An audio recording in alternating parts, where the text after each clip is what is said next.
Muchísimas gracias, Cristian. Y momento, bueno, de pasar a temas de contienda electoral. Nos acompaña el diputado Daniel Peña por el Partido de la Gente. Muy bienvenido, ¿cómo le va? Buenos días, muy bien. ¿Y ustedes? Bueno, la verdad es que con expectativa de ver que ya se está intentando conversar por una posible coalición de alcance departamental, es un poco la propuesta de Novi, que ustedes acompañan a través del Partido de la Gente, de empezar a establecer contactos con los partidos tradicionales para esta posible, bueno, concertación en todo el territorio. ¿Es así? Es así, sobre todo más que nada por un tema técnico. La realidad es que hace que hoy el interés esté en los presidenciables y los partidos, generalmente ese interés porque los líderes van marcando su pelea interna en los partidos principales, se van olvidando de las estrategias departamentales y van dejando colgados a toda una serie de dirigentes, no de segunda línea, sino de intereses departamentales, en donde después quedan presos de las decisiones que se toman hoy. Y esto va más allá de la posibilidad o no de hacer acuerdos. Lo que nosotros estamos marcando es, primero que nada, que si hay disposición de hacer acuerdos a nivel departamental, como generalmente los venimos viendo en los últimos 15 años, en Montevideo se llamó Partido de la Concertación, pero en otros departamentos se hicieron acuerdos de otro tipo que después terminaron siendo bajo cuerdas, ¿no? Pero creo que nadie duda que hubo acuerdos multipartidarios en Colonia, hace años que se hace en San José, lo de Maldonado creo que ya a esta altura también no ha sido secreto para nadie. Pero la realidad es que se terminan haciendo mal y además quedan dirigentes importantes fuera de la contienda electoral por no reservar nombres. ¿Qué quiere decir reservar nombres? Toda persona que hoy integre una lista en la elección interna de un partido no puede integrarse, después no puede integrar otro partido. Esto significa que si hay ánimo de hacer alianzas departamentales en los distintos departamentos del país, los partidos deben tener las precauciones del caso para poder hoy o mañana sentarse a conversar una mesa. Obviamente, mejor es conversar antes. Lo que puede suceder es que si esto no se toma hoy, después mañana puede llegar a haber consecuencias, y voy a hablar de mi departamento, Canelones, por ejemplo. Claro. Yo hace años que estoy. Por ejemplo, la oposición en Canelones tiene 11 alcaldías, de las cuales si quien habla es candidato del Partido de la Gente a la Intendencia, va a haber un candidato blanco, más va a haber un candidato colorado, yo le diría hoy que de las 11 no queda ninguna. Prácticamente pasaría a ganar todas el Frente Amplio, en el supuesto caso de que los números se mantuvieran. Entonces, o hablemos de Montevideo, sin concertación es posible recuperar... Ahora, hay dos o tres asuntos que a mí me parece son interesantes de abordar. El primero, ustedes plantean 19 departamentos de concertación. No les es ajeno. Cualquier persona que más o menos transite en el mundo político sabe que, por ejemplo, hay algunos departamentos donde la lucha es más interna del Partido Nacional que eventualmente lo que pasa en el Frente Amplio. No sé, en La Valleja, ¿qué sentido tiene hacer una concertación? 4 departamentos. Bueno, depende. Bueno, pero usted lo plantea para los 19. Nosotros no van y dicen, hagámoslo. Bueno, yo te voy a decir, por ejemplo, uno de los candidatos del Partido de la Gente era uno de los principales candidatos del Partido Nacional en La Valleja. Yo no sé cómo le irá, ¿no? Entonces, vamos a ver si ese papa es tan así como se dice. Entonces, obviamente bueno, que a veces hablar... Que no así, ¿no? Sería algo histórico que no fuera así. Sería algo histórico, pero a ver, supongamos... Le puedo sumar Cerro Largo, le puedo sumar Rivera para el 5 Partido Colorado. 5 departamentos, no más. Y Rivera, el Partido Colorado, a nivel municipal, a nivel nacional, en octubre viene perdiendo sistemáticamente o saliendo tercero. Por eso es necesario hacer acuerdos o no. También le puedo decir que en Rivera, sin lugar a dudas, hubo acuerdos multipartidarios. Yo le puedo dar una serie de nombres del Partido Nacional que votaron al Partido Colorado en Rivera. Claro, pero una cosa son acuerdos y otra cosa es ir unidos a través de un partido que se concreta con ese fin. Lo que nosotros estamos es diciendo que es necesario transparentar.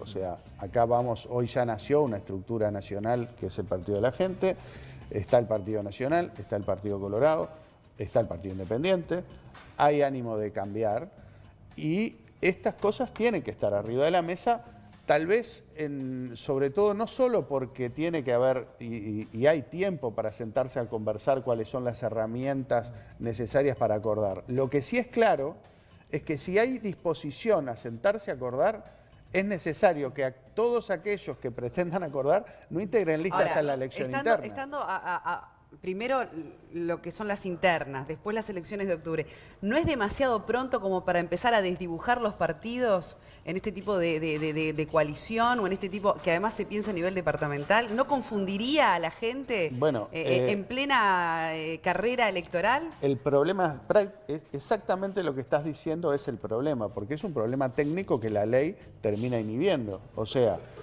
supongamos, Daniel Peña quiere ser candidato a intendente y mañana hay una de Canelones, y hay una decisión del Partido Nacional, del Partido Colorado, del Partido Independiente, del Frente Amplio y del Partido de la Gente de hacer un gran acuerdo.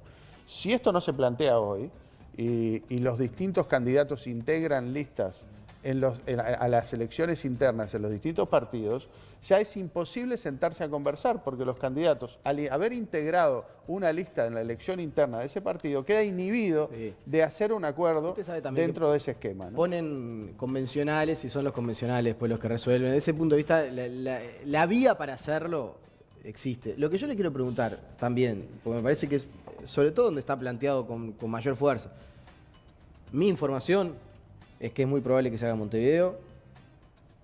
Yo me animaría a decir que en Canelones también es muy probable que se haga y que puede haber alguna posibilidad, o por lo menos gente que lo está impulsando en Salto. Después el resto no hay chance. Pero yo lo que digo es, ¿no debieron hacer antes un mea culpa, un análisis, una autocrítica de cómo funcionó la concertación acá en Montevideo? Que no solamente no les dio resultado desde el punto de vista electoral, porque a nivel de votos, más allá de los dos municipios que gana la concertación, después, durante 5 años, no se reunieron una vez como bancada.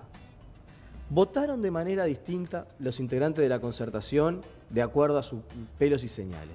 No coordinaron. Y esto no son palabras mías. Lo ha dicho, por ejemplo, Jorge Gandini. Ya sabemos que el Fondo Capital sale con los votos de un sector del partido de la concertación y de Edgardo Novik y otro que no apoyó. Es decir, está bárbara la herramienta electoral, pero la herramienta electoral es para algo. Y ustedes durante 5 años en Montevideo desaprovecharon la oportunidad de funcionar como una verdadera oposición.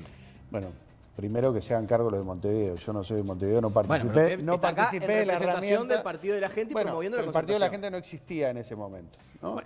Pero pero la gente por es el ejemplo, Partido de la Gente. bueno, no, a ver, Nico, el tema es precisamente eso. En la elección pasada no existía el Partido de la Gente, por lo cual era una elección entre dos partidos. El Partido de la Gente hoy no se llama concertación porque no lo dejaron. Hoy porque no lo que nosotros estamos lo que el concertación. Partido de la Gente que hoy existe, que hoy tiene una estructura nacional, lo que está planteando de forma cristalina es que hoy existe, que tiene una estructura en los 19 departamentos, pero que no venimos a dividir. Pero como no venimos a dividir, estos temas se plantean con el tiempo necesario, porque mañana, después, seguramente, nosotros, tú sabes y sos consciente que hubo una elección en 19 departamentos, 19 candidatos, o sea, hoy tenemos 19 candidatos a intendente en los 19 departamentos del país. Alguno de ellos seguramente sirva para algo o llevará algún voto de la gente, calculo. O sea, nosotros aspiramos y trabajamos para que les vaya muy bien. En ese supuesto caso, que encontremos esa gente que conecte con la gente y que le vaya muy bien, mañana, que no se diga, el Partido de la Gente vino a dividir y resulta que se terminaron perdiendo intendencias porque estas cosas no se hablaron con tiempo. Pero con relación al Sin funcionamiento duda, como oposición acá en Montevideo, que fue la primera experiencia de la concertación. ¿No hay una autocrítica? Creo que a la gente de Montevideo le corresponde hacer una autocrítica de la concertación. Lo que nosotros estamos hablando es de mecanismos de acuerdo. ¿Se llamará concertación o se llamará como se llame? Esa es la realidad. Lo que nosotros estamos planteando es, si hay disposición a acordar, hay cosas que tienen que resolver los partidos. Eso es lo que nosotros decimos claramente, más allá de decir, la herramienta es la concertación. Por ejemplo, sin duda creo que en Canelones es sumamente necesario acuerdos mucho más grandes de los que hoy existen y no existe la concertación. Veremos qué herramientas hay. Ahora, para ponernos a conversar de la herramienta, lo necesario es decir claramente, se integran las principales figuras, ¿van a integrar listas en la elección interna o no van a integrar? Los que quieren ser candidatos a alcalde en, no sé, en San Jacinto, en Tala, ¿van a integrar listas de elección en la elección interna de los distintos partidos y se van a inhibir después de hacer acuerdos más grandes? Esas son las diferencias. ABT, uno de los alcaldes del CH, el que logró después del año 58 estar, se va a inhibir de hacer acuerdos más grandes y nunca más volver a una alcaldía. Daniel, te pregunto, ¿y contactos con la alternativa? Bueno, yo creo que son necesarios. Acá se necesitan acuerdos grandes. Acá lo que está ¿Pero claro... hicieron contactos? Así como se reunieron con el Partido empezaron Nacional. ahora a reunirse, ¿no? Se empezaron... ¿Se piensan? Sí, en lo personal creo que es sumamente necesario. Creo que todos... Acá hay que hacer grandes acuerdos. En lo personal, y acá habla Daniel Peña, yo lo haría con todo el mundo. Acá hay una generación de gente que tiene que acordar, que tiene que empezar a romper esquemas y a solucionar problemas graves. Y creo que las diferencias y las distancias no es el camino que hay que recorrer, sino hay que salir a buscar los caminos de acuerdo. Sobre el departamento de Canelones, por ejemplo, que es el que a usted más le interesa porque pertenece allí. ¿No cree que cuando hay una tendencia permanente de que gana determinado partido en una comuna, quiere decir en definitiva que hay satisfacción para con ese gobierno de ese partido en ese lugar? Bueno, no necesariamente. A veces porque en esto de enfrentar al Frente Amplio, digamos. Hay distintas formas. Y acá habla alguien que seguramente ha hecho viable el gobierno de quien gobierna en Canelones. Y te diría que con gran responsabilidad. Nosotros, el gobierno del Frente Amplio nace en Canelones con el endeudamiento más grande de la historia, la peor intendencia de la historia de Canelones, que fue la última intendencia de Hackenbruch, con un gobierno que estaba totalmente desfinanciado, que no pagaba los sueldos y que se pudo pagar gracias al primer fideicomiso que nace en el país y que salen con los votos de nuestro sector político del Frente Amplio y viabilizó que Canelones empezara a caminar. Eso no significa que uno esté de acuerdo con que todas las cosas se estén haciendo bien, que haya buenas personas en el gobierno departamental, pero que la herramienta Frente Amplio en Canelones termina gobernando mal por lo que son las mismas diferencias que existen en el gobierno. No hay un reparto de cargos por eficiencia, sino que son por partidos. Hay una persona bien, pero resulta que después tiene que estar rodeada de otro tipo de personas porque tiene que acordar, y el reparto termina siendo político y no profesional. Bien. Y eso va haciendo el desgaste de mucha gente y sin lugar a dudas Canelones se puede mejorar y mucho. Bueno, ya tuvieron un contacto con el directorio del Partido Nacional. Ahora el próximo encuentro, ¿tiene fecha? El próximo encuentro es con el Partido Colorado. Estamos esperando porque ellos tienen un problema básicamente que el CEN están nombrando las autoridades. ¿Para qué fecha aproximadamente? Pero esperemos que en esta semana se pueda nombrar. El tema públicamente, lo que sí ya se hizo es con todos los líderes, y creo que ustedes son testigos de lo que fueron la opinión de los principales líderes, de todos, y hay cierto alineamiento. Y lo que pasa es que uno entiende, yo por primera vez estoy en la satisfacción de no tener internas, entonces me permite pensar con más tranquilidad. Está claro. Y de disfrutarlo, pero sin lugar a dudas, a los presidenciables a veces no contar con sus mejores hombres en una elección interna, creo que no les causa gracia, pero es un tema que hay que ponerlo arriba de la mesa. Bien, Daniel Peña, diputado por el Partido de la Gente, muchas gracias por habernos acompañado.